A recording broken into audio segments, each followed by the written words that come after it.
Hello everyone, back with a different kind of video.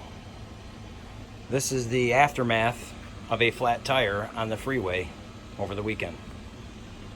As you can see, it did pretty good damage, although I have already ripped off the underskirt, which is similar to that. I have taken it off, and here's the pieces left of the fender, the plastic fender. I have pictures that I can include in this video, and I'll get that later.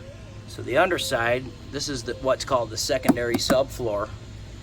It's basically an 1/8 inch plywood with aluminum glued to it, which goes all the way down above both tires, and then it just turns into mesh. I believe this acts as a barrier so it doesn't take out the actual subfloor in your camper. So as you can see, when the tire blew, it came up, took out the subfloor, and left the regular flooring to the camper intact. It did take out a pretty good number of this mesh, bent this pretty good, support, and right about to there, and it stopped. Then of course all the way down was the skirting, the aluminum skirting. Show you what the tire looks like as a result of a blowout on the freeway. Here's what's left of it.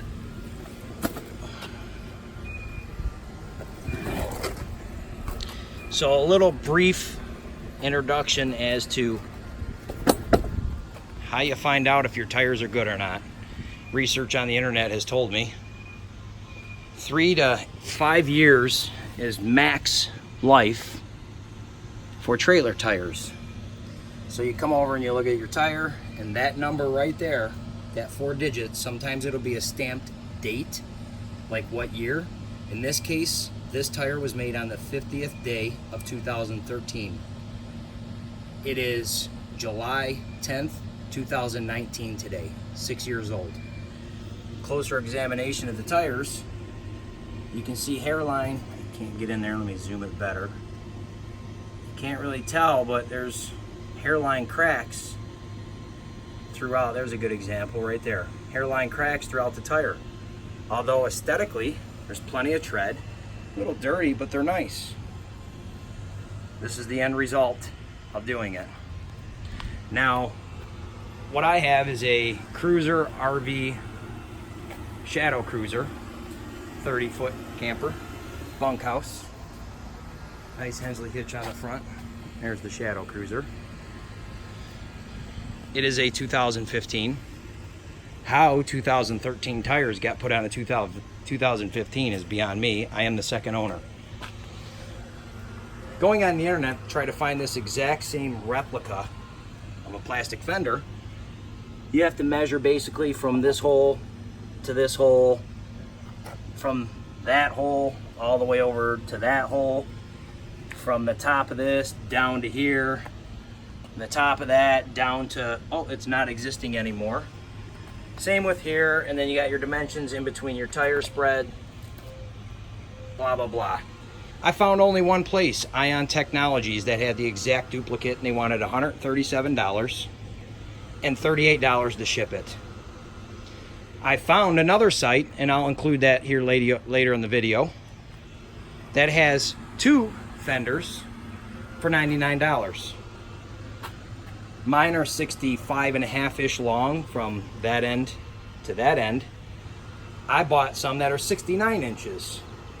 Now, come out here and you look at this.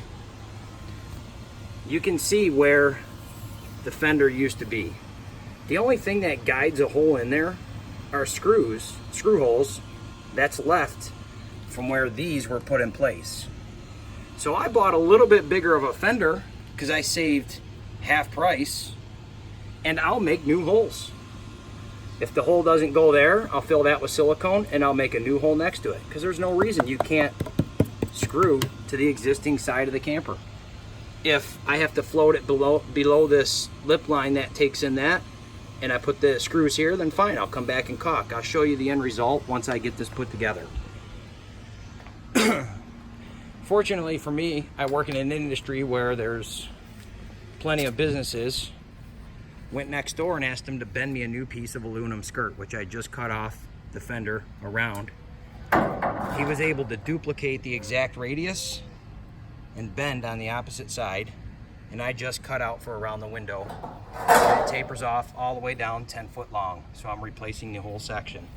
I bought some paint that's going to match the manufactured paint, some primer, and we're going to get started with putting this together.